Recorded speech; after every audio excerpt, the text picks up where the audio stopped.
경제 소식을 빠르고 친절하게 전달해 드립니다. 오늘 굿모닝 경제는 석병훈 이화여자대학교 경제학과 교수와 함께합니다. 교수님 어서 오세요. 어서 오십니까? 자, 교수님 오늘은 중대재해처벌법 얘기를 좀 해보겠습니다. 오는 27일부터 이 중대재해처벌법이 확대 시행될 예정인데 일단 이 법이 어떤 내용인지부터 좀 정리해 주시죠. 예, 중대재해처벌법은 사업장에서 사망자나 2명 이상의 중상자가 발생했을 경우에요. 안전 보건 의무를 확보를 제대로 이행하지 않은 사업주나 경영 책임자에게 1년 이상의 징역 또는 10억 원 이하의 벌금을 내게 하는 그런 법이 되겠습니다. 지금 이 법을 두고 경제계나 특히 이 중소기업 단체에서는 좀 반발하고 있잖아요. 지금 이들의 입장은 어떤 거죠? 예, 이 법이 2022년부터 50인 이상 사업장에 적용이 됐고요. 예. 50인 미만 사업장에 대해서는 2년 뒤에 확대하는 것으로 예정이 돼 있었습니다. 그래서 이제 27일부터 상시 근로자 5인 이상 그다음에 50인 미만 사업장에도 중대재해처벌법이 적용이 되게 되었는데요. 예. 문제는 이것에 대해서 중소기업들, 대부분 중소기업들인데 준비가 제대로 되지 않았다는 점입니다. 그래서 지금 경영자 총협회에서 조사한 바에 따르면요. 근로자 50인 미만 사업자들에게 조사를 했는데 아직 준비가 완료되지 않았다는 답변이 94%에 달했고요. 그다음에 적용 시한까지 이행 준비 가능 여부도 물어봤더니 완료가 어렵다는 답변이 87%에 달했습니다. 그래서 지금 중소기업들이 강하게 반발을 하고 있는 상황입니다. 이런 상황에서 이 법이 유예되지 않고 2년간 유예를 요구하고 있는데 바로 시행이 될 경우에는 이제 안전사고가 발생했을 경우에 중소기업의 그 사업주나 경영 책임자들이 1년 이상의 징역, 10억 원 이하의 벌금을 내야 되는 상황이 되어서요. 중소기업 경영에 큰 어려움이 가중될 것으로 예측되는 상황입니다. 자, 그러면 이 문제를 두고 좀 양쪽의 의견이 좀 첨예한 상황인 것 같은데 정치의 역할이 중요하지 않겠습니까? 예, 근데 이제 이 시행을 앞두고 지금 여야 협의체가 가동이 됐었는데 지금은 사실상 재가동이 중단된 상태란 말이죠. 지금 내일이 마지노선이다 이런 평가가 나오는데 처리가 쉽진 않아 보입니다, 이게. 예, 사실상 처리가 어렵다고 지금 보고 있습니다. 왜냐하면 여야 의견이 첨예하게 대립하고 있기 때문인데요. 지금 유예 법안은 지금 5개월째 국회 법제사법위원회에서 계류 중이고요. 야당 같은 경우는 법 적용을 유예하는 대신에 연내 산업안전보건청을 신설하고 산업재해 예방 예산을 더 확대해야 된다는 입장인 것으로 알려져 있습니다. 그뿐만 아니라 정부의 사과도 요구하고 있고요. 2년간 구체적인 지원 방안도 수립하고 2년 후 즉각 시행 등을 조건으로 내걸고 있기 때문에 여당 측에서도 또 받아들이지 못하고 있어서 양측의 의견이 맞서고 있는 상황이다 보니까요. 지금 중소기업 쪽에서는 일부 의견을 받아들여서라도 2년간 유예 법안을 통과시켜달라고 호소를 하고 있는데 지금 여야 정치권의 대립으로 인해서 유예 법안 통과는 당장은 쉽지 않아 보이는 상황입니다. 그러니까 지금 근로자의 안전이 중요하다라는 것에는 이견이 없지만 이 중소기업의 여건이 아직은 준비가 되지 않았다라는 게 지금 중소기업 쪽의 입장이고 노동계에서는 반발하고 있고 지금 교수님께서는 이 확대 시행에 대해서 좀 어떤 의견이십니까? 예, 지금 확대 시행이 여건상 시기상조다. 만약에 확대 시행을 하게 되면 여러 가지 부작용이 생길 것으로 저도 보고 있습니다. 가장 큰 이유는 지금 현재 청년층에서 중소기업에 취업을 꺼려하고 있는 상황이다 보니까요. 중소기업의 인력 구조가 대부분 고령자, 그다음에 외국인 노동자들 위주로 되어 있습니다. 그래서 고령자들 같은 경우는 작업의 숙련도는 높은 반면에 오랜 기간의 작업 관행이 있기 때문에요. 뭔가 안전사고에 대해서 기존의 관행대로 대처를 하다 보니까 안전사고에 둔감한 경향이 있고요. 외국인 근로자는 미숙련 노동자들인데 의사소통이 원활하지 않아서 좀 위험 상황에 많이 노출돼 있는 상황입니다. 그래서 고령자 외국인 근로자 비중이 높아서 안전사고가 많이 발생하고 있는 중소기업에 특별한 대책이 없이 중대재해처벌법을 확대 적용하게 되면 당연히 지금 경영자나 사업주가 구속이라든지 여러 처벌을 받을 가능성은 커지는데요. 문제는 50인 미만의 중소기업은 경영자가 1인 다역을 하고 있어서 경영자가 구속되거나 하면 당연히 기업 경영 공백이 심화돼서 기업이 사실상 폐업 상태가 될 가능성은 상당히 크고요. 그러면 이 중소기업의 고용되어 있는 여러 근로자들 역시 실직 상태로 내몰릴 가능성도 큽니다. 그래서 지금 당장 준비가 부족한 상황에서 중대재해처벌법을 확대 적용하게 되면 중소기업들의 폐업, 그다음에 관련 노동자들의 실업이 상승하는 등 부작용이 속출할 것으로 보여서 좀 어떻게든지 좀 유예를 하는 방안을 강구하는 것이 불가피해 보인다라고 생각하고 있습니다. 예. 자, 그런데 지금 상황을 보면 아까 말씀하신 대로 여야 간 이견 때문에 사실상 당장 법안이 유예가 되기가 힘든 상황이잖아요. 예.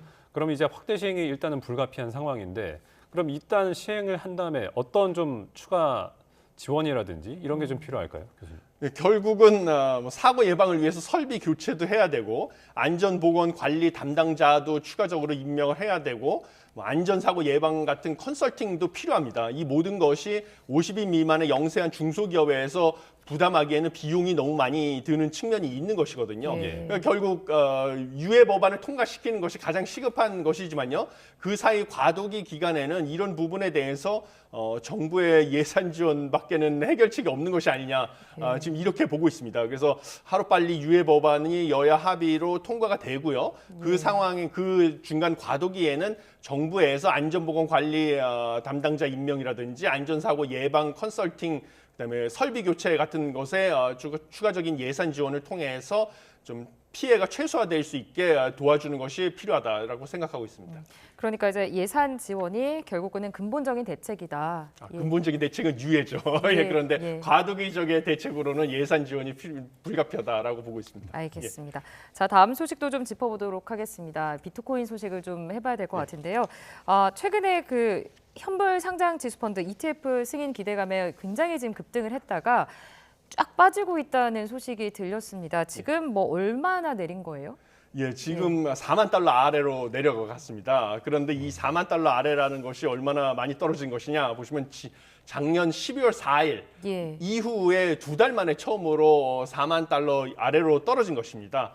그래서 원래는 지금 상장지수 펀드 승인 호재로 지금 4만 7천 달러 근처에 육박하게 상승을 했었거든요. 예. 그런데 그 이후로 약 열흘 만에 19% 가까이 큰 폭의 하락을 했습니다.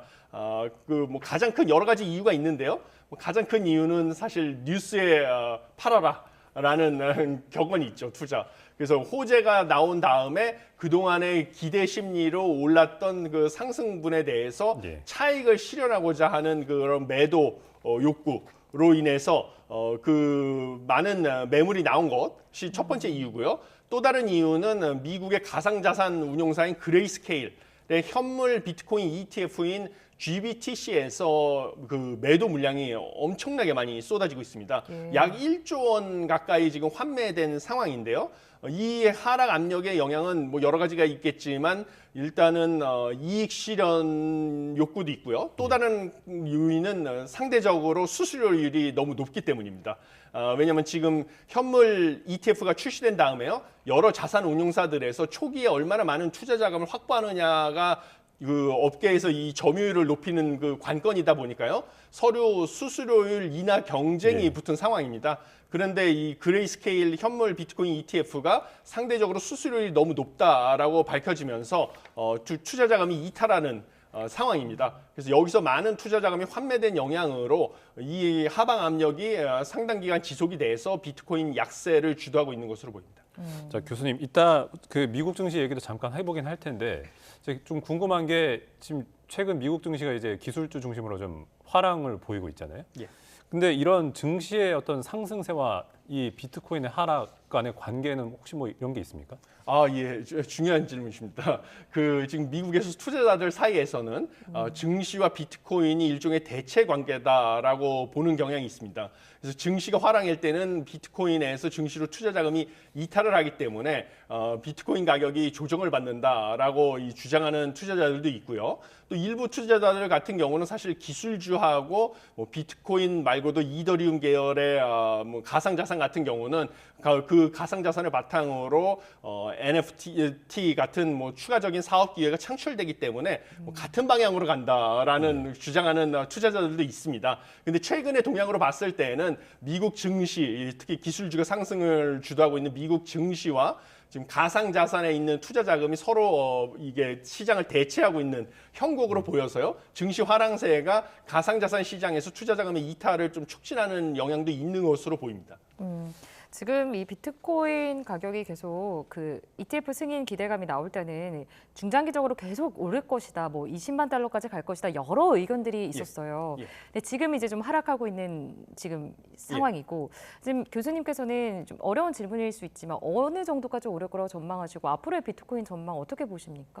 예, 그 어느 정도까지 오를 건지 전망하는 것은 상당히 쉽지 않은 상황입니다. 왜냐하면 가상자산 자체가 뭔가 주식이라든지 부동산 같은 경우는 주식은 기업의 앞으로 이익 전망, 그거에 따른 그 배당금, 그걸 바탕으로 주식의 그 펀더멘탈이라고 하죠. 얼마 정도의 주가가 될 것인지를 우리가 그렇죠. 전망을 할 수가 있습니다. 예. 부동산도 마찬가지죠. 임대료 수입의 흐름에 따라서 부동산의 그 가치 펀더멘탈이라고 하죠. 예. 이 가치를 갖다가 우리가 전망을 하고 추측을 할 수가 있는데요. 문제는 가상 자산이라는 것은 뭐 이렇게 뭐 우리가 임대료 수입이 있는 것도 아니고 예. 그다음에 기업처럼 뭐 매출이 있는 것도 아니기 때문에 가상 자산의 그 펀더멘탈을 갖다가 우리가 전망하는 것은 쉽지가 않습니다. 그런데 비트코인 같은 경우는 지금 4월 달부터 반감기, 채굴 보상이 절반으로 줄어드는 반감기가 시작될 것으로 예정이 돼 있습니다. 그러면 신규 공급은 줄어들 것이고요. 그다음에 미국 연준의 기준금리 인하, 주요국들의 기준금리 인하가 뭐 빠르면 5월 달부터 시작이 되고 뭐 하반기부터 시작이 될 것이기 때문에 그러면 뭐 달러화로 표시된 비트코인의 가격은 상승할 수밖에 없습니다. 뭐 이런 호재들이 있고요. 그다음에 뭐 앞으로 이더리움의 지금 현물 ETF 승인에 대한 기대도 여전한 상황입니다. 그렇기 때문에 이런 것들을 감안하면 지금 당장은 이익 실현, 그다음에 그레이스케일의 현물 ETF 환매 영향으로 최소 한 달 이상은 조정이 불가피해 보이지만요. 최소 2, 4분기부터 아니면 뭐 1, 4분기 말부터는 반감기에 대한 기대 이런 게 반영이 돼서 저는 뭐 상승을 할 가능성이 크다. 여전히 이렇게 보고 있지만 중요한 것은 가상자산이라는 것은 가격을 역시 예측하기 어렵고 그다음에 변동성이 큰 위험한 투자 자산이기 때문에 본인의 투자는 신중하게 결정을 하셔야 된다라고 말씀드립니다. 예. 알겠습니다. 끝으로 좀 해외 증시도 살펴보겠습니다. 이 미국 증시에서 S&P는 연일 사상 최고 기록을 경신을 하고 있고 나스닥도 올랐거든요. 이렇게 연일 강세를 보이는 배경 뭐라고 보십니까, 교수님?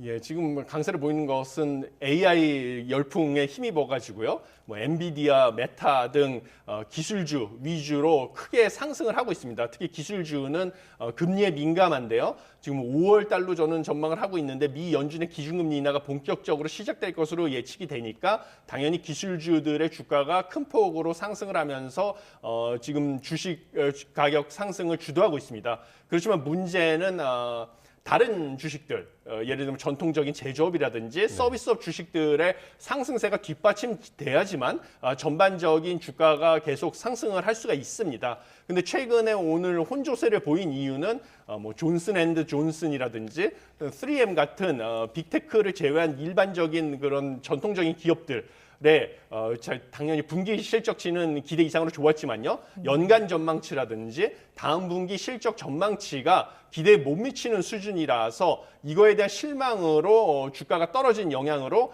다우존스 지수 같은 경우는 전일 대비 하락을 했습니다. 그래서 지금 이런 전통적인 기업들의 실적 전망은 불투명하기 때문에 지금 주가가 이렇게 계속 큰 폭으로 상승하기는 어렵지 않을까 저도 이렇게 보고 있습니다. 그래서 일부에서는 뭐 증시가 과열 양상을 보이고 있다 이런 지적이 있는데요. 예. 저도 그런 것에 사실 좀 동의를 하고 있습니다. 왜냐하면 미 연준의 경제 전망에 따르면 작년에 실질 GDP는 2.6%, 그렇지만 올해는 1.4%로 전망을 하고 있거든요. 근데 이것은 미국 경제의 장기 평균 GDP 성장률인 1.8%에도 못 미치는 수준이라서 이것은 이 경제학에서 봤을 때는 경기 침체로 정의할 수가 있습니다. 그래서 경기 침체인 상황이면 기술주야 기준금리 인하, 그다음에 미래의 성장 가능성을 보고 주가가 상승을 하지만요. 전통적인 제조업이나 서비스업은 경기 침체에는 실적이 안 좋을 수밖에 없습니다. 그래서 이런 전통주나 서비스업 이런 곳은 주가가 좀 과열된 것이 아니냐 이렇게 볼 수가 있다고 생각합니다. 네. 알겠습니다. 오늘 굿모닝 경제는 여기까지 듣겠습니다. 지금까지 석병훈 이화여대 대학교 경제학과 교수와 함께했습니다. 교수님 고맙습니다. 고맙습니다.